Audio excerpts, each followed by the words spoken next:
Carta aos Carismáticos. Caríssimos irmãos e irmãs, graça e paz da parte de nosso Senhor Jesus Cristo.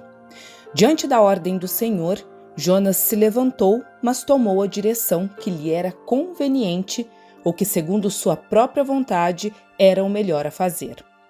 A ordem de Deus era para que Jonas se dirigisse a Nínive e lá cumprisse a sua missão. Entretanto, em total desobediência, Jonas foi para Tarsis, que dista cerca de 3.700 quilômetros do campo de missão determinado pelo Senhor. Com efeito, também nós, servos e servas do Senhor, não raro corremos este risco. Diante da ordem do Senhor, até nos levantamos para sair em missão, mas segundo nossa própria vontade, conforme nossos conceitos humanos, fazendo as coisas do nosso jeito e convicções. E por que Jonas não obedeceu e foi para Nínive?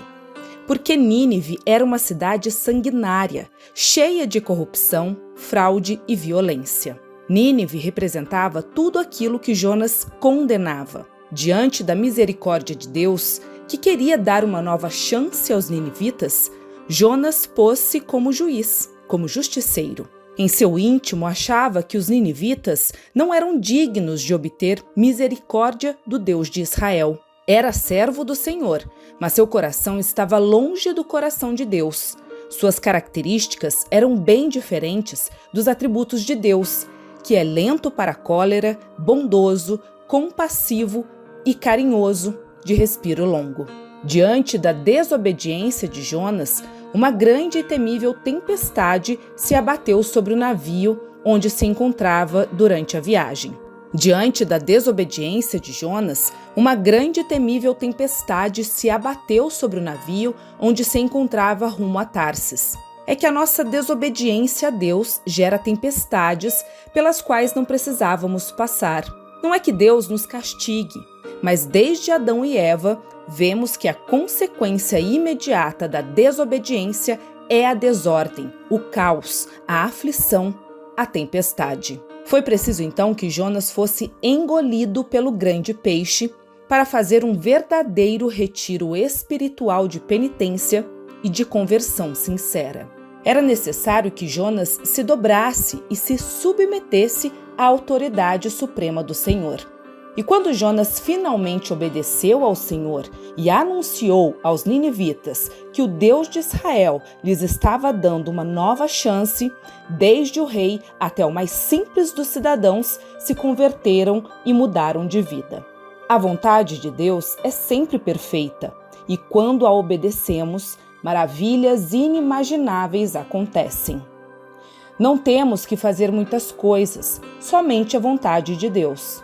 Isso é tudo que o Senhor pede e espera dos seus servos. A este respeito, ensina-nos São Paulo: não sejais imprudentes, mas procurai compreender qual seja a vontade de Deus. Efésios 5,17. E mais, pois é necessária a perseverança para fazerdes a vontade de Deus e alcançardes os bens prometidos. Hebreus 10,36. Também São João nos ensina a esse respeito. O mundo passa com as suas concupiscências, mas quem cumpre a vontade de Deus permanece eternamente. João 2,17. Das duas últimas citações bíblicas, vemos que a obediência a Deus traz consigo grandes promessas, o alcance dos bens eternos. Com efeito, enquanto nos levantamos e caminhamos, muitas vozes se levantam como se fossem a vontade boa e perfeita de Deus. Faz-se necessário nos abrirmos sempre mais à poderosa efusão do Espírito Santo, para que ele nos dê o discernimento dos Espíritos, por meio do qual podemos distinguir claramente o princípio animador de cada uma destas vozes, reconhecendo dentre elas a suave voz do bom pastor. Olhemos, pois, para Maria Santíssima, a obediente até o fim. Que a doce Mãe interceda por nós, seus filhos, para que em tudo sejamos dóceis e obedientes à vontade do Pai. Veni Sancti Spiritus.